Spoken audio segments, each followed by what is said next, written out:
It's Monday, July 27th, and this is now on HNN. Hawaii dodges a bullet as Hurricane Douglas moves quickly away from the state. Not as what we expected. And right now, airlines and the shipping industry are moving to resume normal operations. This as Hannah, the first hurricane of the 2020 Atlantic season, left a trail of destruction along the Texas coast. To see the pier damage like that was pretty heartbreaking. These stories, plus a 4.8 magnitude quake shakes part of Hawaii Island, coming up on This Is Now.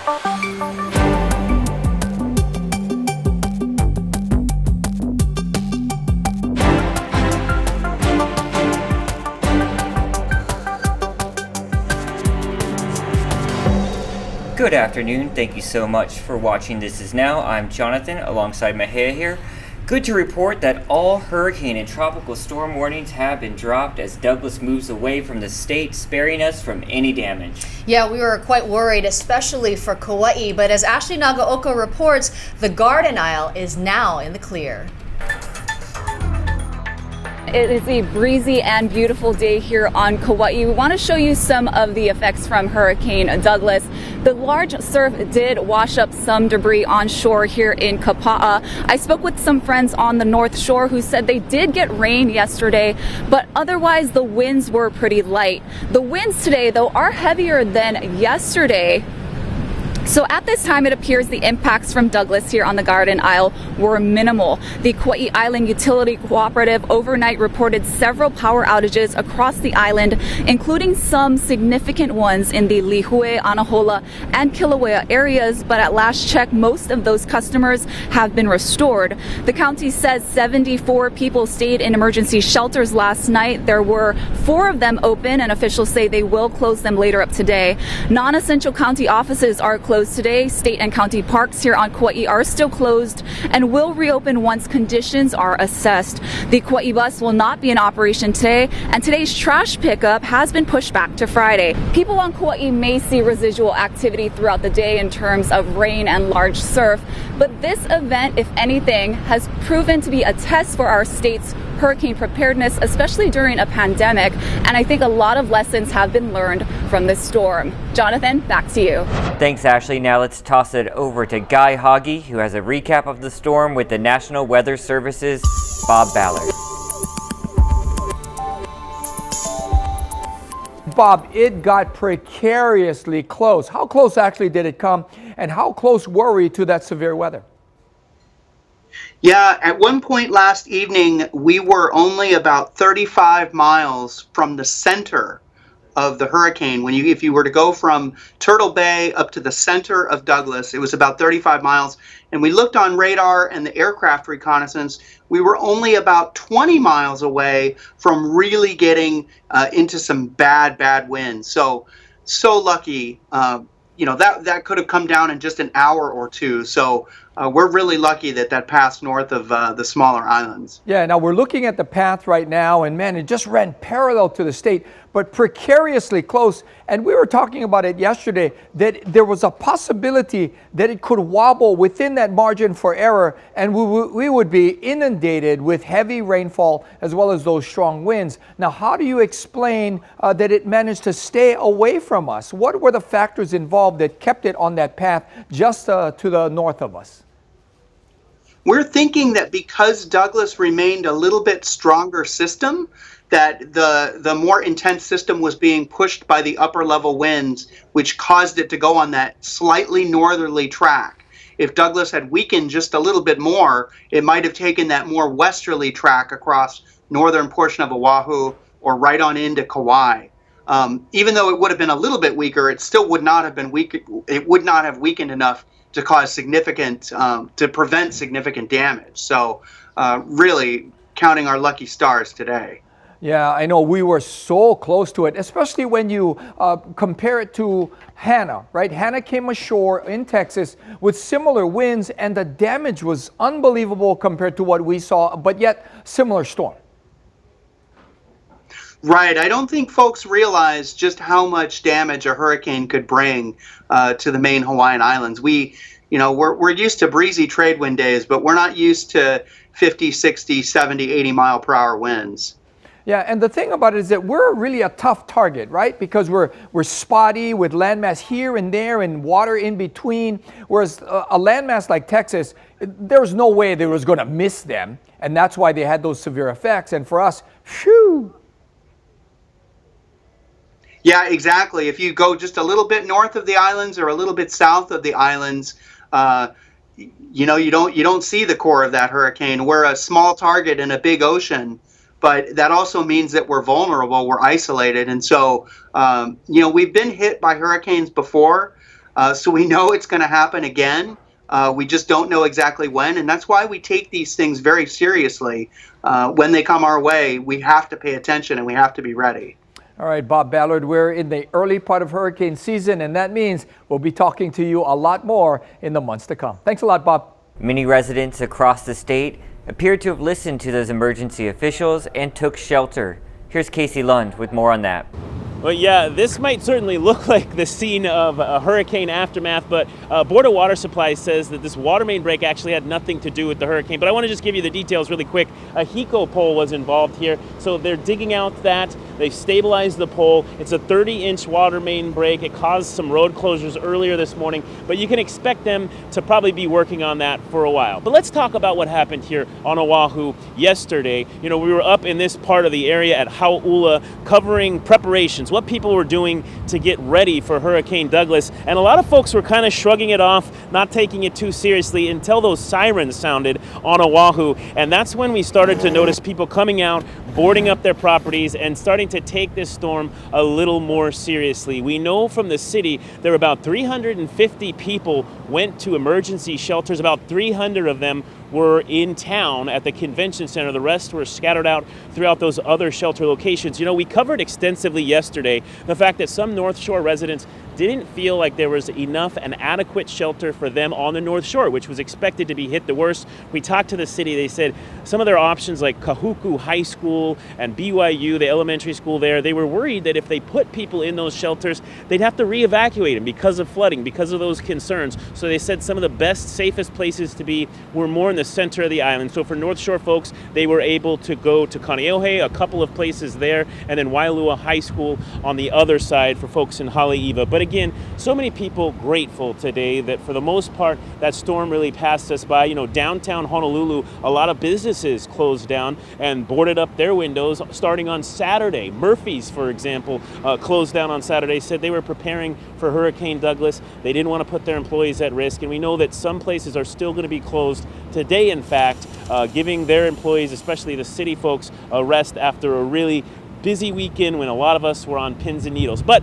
taking you back out here, we're here in Honolulu and showing you still very strong winds earlier today and the surf pretty calm. One thing I want to note though is that while there may not be necessarily a brown water advisory in effect, there is really some dirty water from some of that storm water draining into the ocean. So if you're going out, just check local conditions. Make sure that later today there isn't a brown water advisory in effect. Want to make sure that we keep an eye on that. But really, the North Shore, a lot of people that we talked to today checking in, very grateful that for the most part, Douglas seemed to have passed us by without causing a whole lot of problems. Reporting on the North Shore, I'm Casey Lund for This Is Now.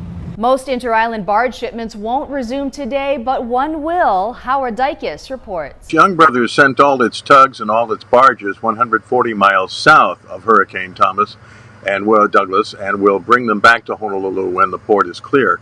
No barge sailings today to Kauai, Maui, or the Big Island, but special sailings later. Young Brothers says that's being evaluated.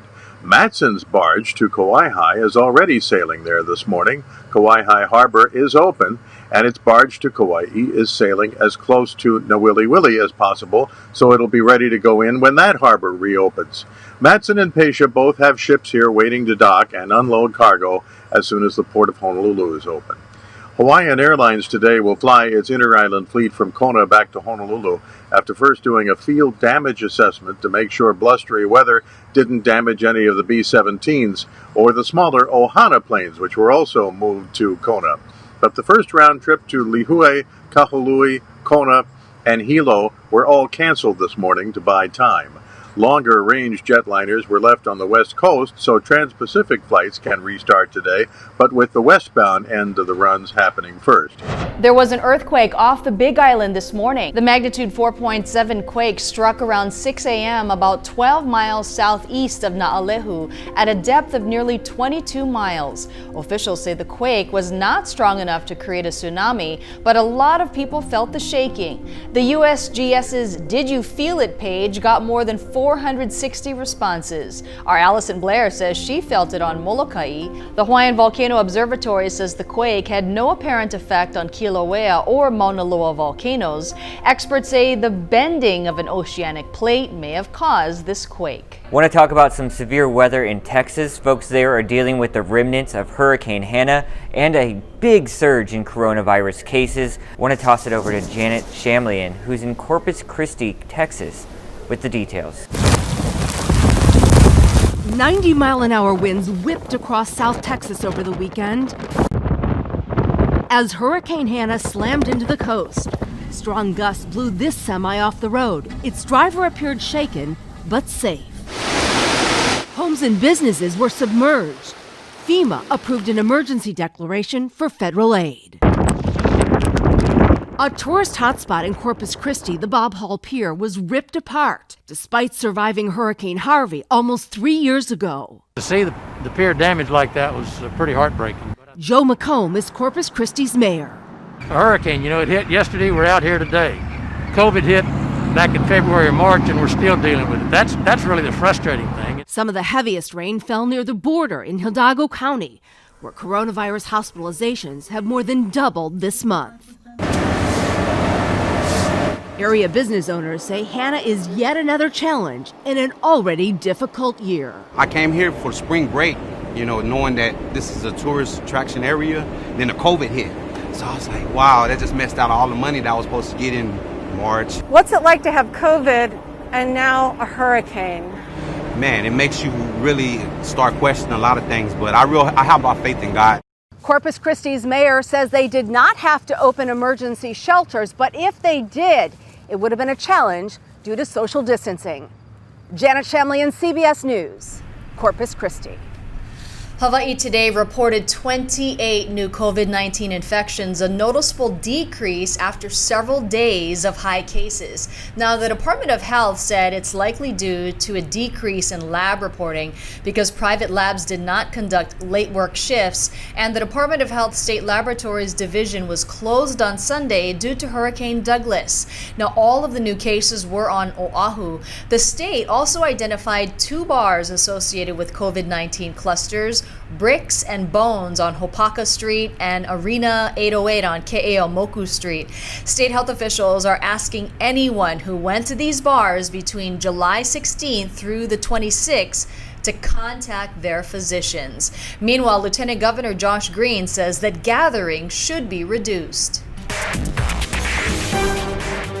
No other groups greater than 10 should be together. Of course, everyone should be wearing masks, and I think that it would be very prudent for us to go back to a position pretty soon where people are just doing takeout from restaurants for a short while, socially distancing from any large groups and so on. But that size of group gathering is critical. Do not be in groups greater than 10 because we're seeing spread, and I think we saw first a big spurt from July 4th, and then people that had caught it spread it to their cohorts. I think we should all probably do some soul searching and spend at least 2 weeks back in a much more conservative way of living, meaning distancing ourselves from others, wearing masks, only going to work and other necessary functions if we have to. I think that's going to be important, and that will bring the numbers down very quickly again, but this thing could get away from us so fast, and we haven't seen the hospital surge yet, but keep in mind, for every 100 people that we diagnose, that we test positive, we've had 10 people in the hospital. That usually comes about 2 weeks after the cases. That's when people start getting sick with inflammation in their lungs. So there's going to be this surge, and then there's going to be a hospital surge in 2 weeks. And that makes me quite concerned. So everyone, where you can, distance yourselves from others these next 2 weeks. in advance of any significant orders on Monday or Tuesday, everyone please lay low at home. Don't go to large gatherings. Wear your masks. That's the most important thing. And then I think everybody will be good citizens and they'll know to separate. I would even say also, again, revert back to the beach policy if you can right now. Of just go there for exercise or stay in your family group. Don't go with others, just out of an abundance of caution, and let's get these numbers down. There's this new online resource that's helping local teachers connect and help each other during this pandemic. Steve talked to the creator of this resource this morning on Sunrise. Joining us now, we have Ashley Mika Ito, co-creator of the Hawaii Distance Learning Forum. Good morning, Ashley. Let's start with this. This is such a great idea because even the most veteran of teachers, the best of teachers, are relearning how to do things right now. So can you run us through maybe some of the examples, some of the ideas that have been tossed around in this forum? Of course, good morning. So one of the great things about the Hawaii Distance Learning Forum too is we actually have a whole page called the Toolbox that's dedicated to these amazing Hawaii educators that are doing great things in their classroom through distance learning. Some of the examples are, pen pals through Padlet. When you get on with your kids playing Kahoot, playing scavenger bingo, just these great innovative ways to integrate technology, but also, having fun with the kids and making those connections. Yeah. How did you come up with this idea in the first place? For sure. When they announced distance learning, I had no idea how to conduct it. It was completely new to all teachers. We didn't know what it looked like, what it should feel like, what if we were doing our jobs. And it was through those conversations with my colleagues, with my husband, that I really was like, oh my gosh, there has to be a place, for teachers to have these conversations, to ask questions, to share experiences, to connect, really. I think more than anything, teachers just needed a place to connect. So with the help of my husband, Travis Ito of Blue Logic Labs, we were able to kind of get the site going, and that's just kind of our story there. Yeah. Okay, so we're still kind of figuring this out, and we're still getting new ideas about it. But if you were to write a book about it, if you were to kind of write some guidelines, what would be the secret to engaging your kids the most through distance learning? I think connection. Like when you ask me that, just this word keeps coming up to me and popping up, is connection. And teachers had to learn a whole new way to connect with our kids. We weren't able to stand behind them and say, oh, you're doing great, or try this. And we weren't able to give them a hug at the end of the day to say, you did so great today. And it's just brand new territory for us. So I think focusing on those connections is really great, and the forum has so many great ways to do that. Yeah. Okay, so obviously you're still preparing. Teachers across the state are trying to figure out what's going to happen. But at the same time, if people want to, if it's the teachers, parents, or whoever wants to take a look at this forum, where do they go? They can log on to hidistancelearningforum.org. I'm sorry, hidistancelearning.org. Okay. And you have to register. And yeah. Okay, hidistancelearning.org. Ashley, thank you. Thank you, Travis, for all that you guys are doing. It's fantastic. Hey guys, let's see what the internet is talking about right now. Let me show you what I found. Check out the sunsets. Oh. Did you guys see this last night? Beautiful, right? There we are in town, that double rainbow as the sun was setting. This is all after Douglas moved out. I shot that. That's right there in Waikiki. Check out those orange hues and stuff. Oh, There's man. no filter on that, no right? filter, oh no my filter goodness, at all. And let me tell wow. you, it was so quiet, so few people, that the sound was just as beautiful, that rolling wave sound. Yeah, of course, like we've been telling you all day long here, Douglas spared us, thankfully, but it did give us this great treat there at the end. So, Mahia, what did you find out online? Well, the White House Rose Garden will be getting a facelift. First Lady Melania Trump announced Monday she'll oversee a renovation of the iconic green space near the Oval Office and West Wing. Plans call for renewing the space to closely resemble the original 1962 design implemented during the Kennedy administration. The iconic garden will be updated with improved drainage, new flowers and plants, better accessibility for those with disabilities, and new support for television appearances. The work could take several weeks, and during that time, the Rose Garden will be out of commission. President Trump has used the space more frequently in recent weeks to hold outdoor news conferences. I have never been to the White House.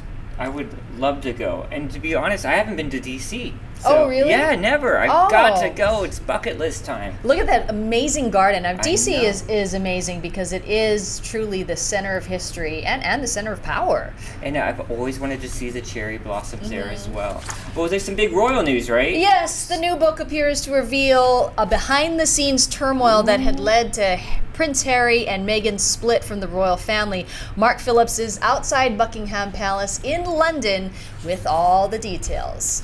They say they didn't write the book, and they said they didn't help the two royal writers who did. But few in palace circles or who follow the family closely think Harry and Meghan didn't have something to do with it. The official line from the Sussexes is that Harry and Meghan didn't collaborate with this book. But my understanding is that they did actually collaborate very closely with the authors and helped authorize access to their friends. Among the juicier points, the book claims that William took what Harry felt was a snobbish attitude toward Meghan when the couple first started seeing each other. Take as much time as you need to get to know this girl, William is alleged to have said. Harry bristled at the phrase, "this girl," and reportedly chose to interpret it not as friendly brotherly advice, but as reluctance to accept Meghan. The fact that William also reportedly said Harry had been blinded by lust allegedly didn't help. Meghan, an American actress with a mixed racial background, was accompanied down the aisle at the wedding by Prince Charles because her estranged father wasn't there. But that gesture was not a sign of acceptance, according to the book. Their friends are also quoted as saying Harry and Meghan were kept at a distance by William and Kate, and that no support was offered to Meghan, the outsider, when she needed it. Meghan's friends claim she told them she had given up her whole life to become one of the royals, but received not thanks, but death by 1,000 cuts from the family and palace staff. "There's something about her I don't trust," one senior official is reported to have said. The notion that people weren't welcoming to her right from the start, the royal family will be quite stunned by that. When Harry and Meghan finally severed their royal ties, they had hopes of continuing a part-time relationship with the family here. That prospect appears to be even more unlikely now. There was a lot of hurt after they left the UK, and I think that hurt is only going to be exacerbated and deepened on publication of this book. Despite their protest that they didn't write it, the book is being perceived as sympathetic to Harry and Meghan. The palace hasn't commented. But there's an old expression around here: you can't be a part-time royal. That's especially true now. Mark Phillips, CBS News, London. Ooh, drama. All right, who's ready for some good news? Yeah, we are. Comedian Joe Coy recently announced that he has his own Funko Pop modeled after him. This is ridiculous. It looks just like me. It's the same outfit I wore coming in hot, you guys. Well, the show Coy is talking about is his Netflix comedy special, which was filmed right here in Hawaii. The Filipino comedian has sold out several shows in the islands, and if you're interested, you can pre-order it. It costs $19.99. Also sort of looks like Professor Xavier from X-Men, but I want one. Me too. Yeah, can you imagine? Cool. Well, that's going to do it for This Is Now on this Monday. Is it Monday? It is Monday. That is today, right? We'll be back tomorrow. We'll see you guys. Stay safe out there. Have a good one.